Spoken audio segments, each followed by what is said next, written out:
How goes it all? Welcome back to Patterson Properties. Hopefully, you guys are having a great and exceptional day. Today's subject matter we're talking about, since we're in October, it's the month of October 2021, and the year is basically over with. And a lot of people have mixed emotions about the housing market for the rest of 2021. Before I go forward, Patterson Properties, if you're wondering, LLC, we wholesale distressed properties.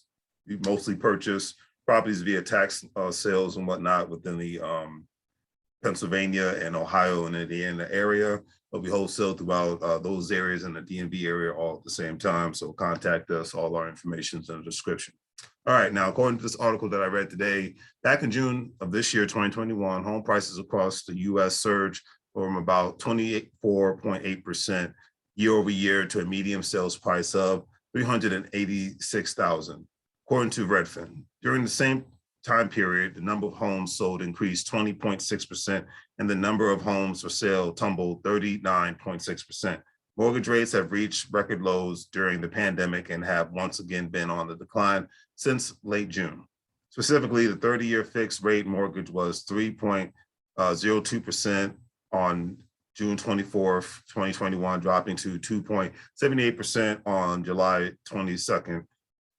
Now we all know that the chances of interest rates going up are very likely soon, and different variants of the pandemic could create more uncertainty within the housing market. This is all very true. The article really brought a great perspective from an experienced real estate agent, stating Mr. Jason Guy-Leos, a realtor in southeastern Michigan, said he's starting to notice a bit of a difference in the housing market in his area. There's a slight change happening in the current housing market where buyer demand has actually decreased, he said.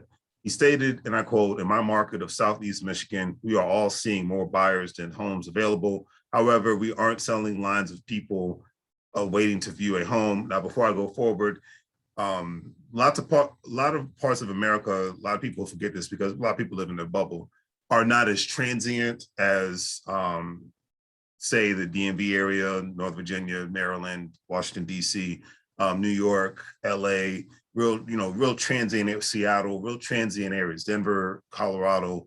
So when you go to these other states, like for example, Pennsylvania is not a real transient state. Most people, when they settle there, they settle. Now they might move with possibly a little bit within the state, but a lot of times people, they get a home, especially they buy a home, they keep it. Home's a little bit cheaper, depending on what part of the state you're in, compared to a lot of other parts of the country. Same thing in Indiana, same thing in Ohio. So it's easier to get settled and whatnot. But in very expensive markets like the DMV area, like New York, the New York metropolitan tri-state area, the Los Angeles, San Diego, San Francisco, Seattle, Portland, it's very transient areas because it's very expensive. A lot of times people are moving and grooving, especially if you have a big military population and contracting population on all levels of throughout corporate America. So it's just something to take into consideration. And then plus you have the big movement of the remote workers, movement growing, especially people that are remote workers. They're moving to no state income tax states like Florida and Texas. So, hey, they're like, hey, my job's supposedly based in LA, but I don't have to pay extra taxes and whatnot. Or my job's based in New York, but I live in Florida, so I don't have to pay any extra specific taxes in my pay and all that good stuff. Even though now there's a big movement of cutting the pay, corporations have gotten smart, and they're like, because they're not idiots, that's why they're in business. They've gotten much smarter, like, hey, if you're going to live in these states, then we're going to pay at that rate. You're not going to make New York money or California standard of living in Florida and Texas. For them, it's like it's an oxymoron. They can cut your salary and get somebody else to do it if you don't want to do it yourself. But a lot of people don't have a problem with it because they like the quality of life of being able to work from home and not have to worry about being stuck in the rat race or anything of that nature. So it is what it is. But anyways, back to the article. Because like I said, it was very interesting. But there's a slight change happening in the current housing market where buyer demand has actually decreased. Mr. Guy-Leos stated.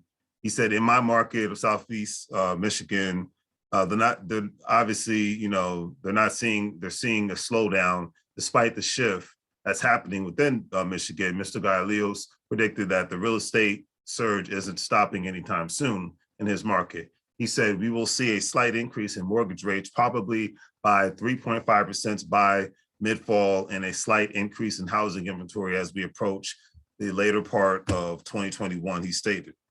before I go forward, because remember, this is, we're in October now, so we're in the I like to call it, we're in the season of people are not really trying to move like that unless they just got a great opportunity from a job perspective, or the business is picking up elsewhere, or maybe a family member passed away. Now kids are in school, throughout the country. Most kids have gone back to school throughout the country. Parents are, not trying to move around like that. You might have your 20 somethings that doesn't mind moving or things of that nature. However, you got Thanksgiving around the corner, you got Halloween, you got Thanksgiving, you got Christmas, you got New Year's coming. So I'm not trying to move right now unless I want like $1 billion or something to that effect. Well, most people are not trying to move because of the holiday season is upon us. It is what it is. Now, Mr. Galileo stated, we don't anticipate a full switch in the housing market until sometime in 2022, where it would be considered favoring buyers. Don't we all, and at the end of the day, don't we all, for the most part, want to see the housing market favor buyers? But is that really going to happen? In my personal opinion, who knows? The only areas where that is going to happen, and for the rest of 2021, will be markets that people are not moving to. Areas that have slow growth in jobs, therefore it has slow growth in people. That's just my personal opinion. Or the area might have a substantial amount of growth in jobs, but still, because of the climate of the area, because of the atmosphere of the area, and because another thing a lot of people got to bear in mind is people outside of needing a job to survive, most people nowadays want to live in the area that they're excited about. They don't just want to live in the area because this is where I grew up at, this is where my roots are, or this is where the jobs are. When a lot of people want to be able to live in the area that they're excited about, and a lot of times it's hard to, mesh the two. What's become easier because of the remote work atmosphere. That's one thing I will say. The article also stated from Betsy Ronell, a licensed real estate salesperson with Compass in Westchester County, New York, said she thinks the market in her local area will soften slightly until the winter months because buyers are discouraged. Then, depending on this variant that's out there in mass laws, the market might quiet down until the spring, she stated. That I think either way, we will have a stronger spring market, but we won't be back to a more balanced market for some time, she stated. She also states that she believes that the market will be in recovery mode for the foreseeable future. In my opinion, states like New York and California will be in recovery mode. And hey, I don't hate New York, I don't hate California, but when you have states that have high outrageous taxes and whatnot, and cost of living, even though New York is actually the cost of living because New York, this is the funny thing about New York during the pandemic, at least, within 6 months to 8 months into the pandemic, landlords had to come down on the rents and were able to be less picky because you had a lot of people leaving the state or leaving the city because people like, hey, I'm going to spend all this time at home. I need to be in a single family home, or at least be in a townhome that I can afford to be in and have some more space. I can't be in a little funky apartment and not be able to, be at peace and things of that nature. And then you had an instance where the crime rate in New York was going up. And then, New York having the crap. I'm a hot weather kind of guy, so I'd rather be in California. I think eventually California will get to that point where the exodus will be so crazy to the point that, they're going to have to come down on prices because they won't do. There's not going to be any demand. And if you're a landlord in that state, then outside of the areas where the rich people like to reside, I'm talking about where the working people live at, the ones that's left. Where the working people reside at that don't have the real estate that's been passed down to them and things of that nature. So the sustainability of these states outside of getting possible help from the federal government is shaky. But I know New York has had a somewhat of a comeback as they've opened up because a lot of people love New York, a lot of people love California. And for those that can afford to live there, I get it, because when it comes to real estate, because of the high taxes and overcrowdedness, New York is known for being overcrowded and massive population leaving an exceptional rate. Especially mass population for both these states have been leaving for the last 15 to 20 years because of, population, cost of living, crime rate, things of that nature. If you can't afford to live someplace and you want to work hard, hey, you want to live, people want to be able to live their best life. So all I say is, shape up or ship out. That's how it is. But anyways, I went off on my tangent.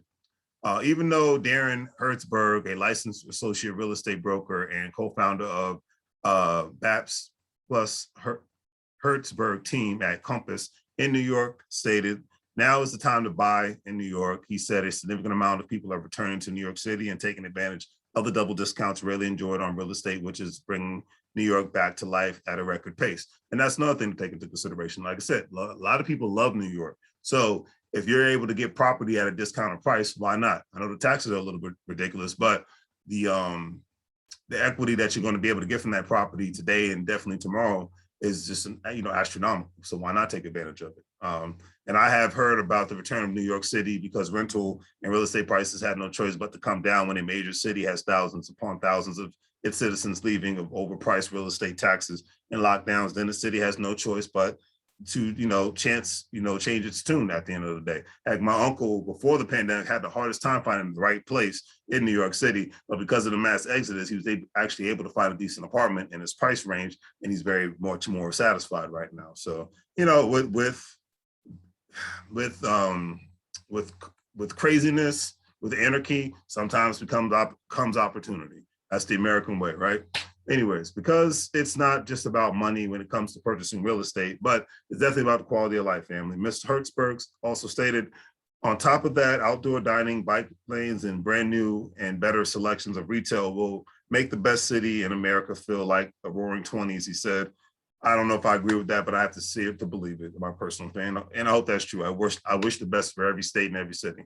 And on top of that, historically low interest rates and a vibrant economy should make a move into real estate compelling in any market in spite of recent price increases. And on that note, we shall see, family. Always consult a licensed real estate agent if you're looking to find your dream home, and consult your local wholesaler, knock, knock, if you are in a distressed property situation, or if you're an investor looking to find the right investment property. But it'll be interesting to see how things pan out within the new year. Like I said, my personal opinion, we're coming into the lockdown season where, people are, not locked down, but hibernation season when it comes to real estate, because I think the only people that's going to be looking for deals is the movers and the shakers and the investors.